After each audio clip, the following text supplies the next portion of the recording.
Huey Long had a great compassion for a lot of people. He was swept into office thanks in part to his philosophy of redistributing American wealth. No man must be allowed to have too much. No man must be allowed to have too little. Unless you limit the size of the big, it necessarily means that the small people must become more and more impoverished as time goes on. The very thought of Huey Long in the White House prompted opposition groups in Louisiana to arm themselves, hoping to shatter Long's power base in his home state. To the rich and powerful, Long was the devil incarnate, and many believed Huey Long was better dead than president. In fact, a few were convinced it was the only way to stop him. We have more people in prison than any other country in history, a larger percentage of our population in prison than any other country in history. That includes the old Soviet Union, the old apartheid South Africa, it includes China. Get on the ground, get on the ground.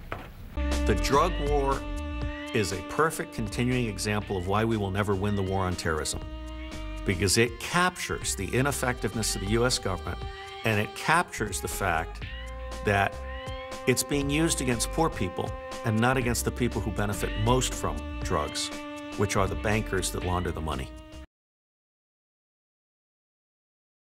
Ladies and gentlemen, when we go to work and get this here work, we'll go wide to work.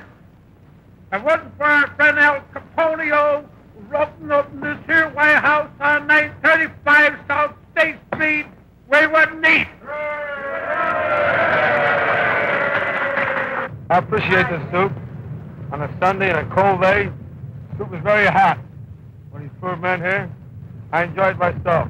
Right, sure. All these poor guys here are just naturally hungry and starving now. Look what Capone's doing for these poor guys. He's doing all this himself.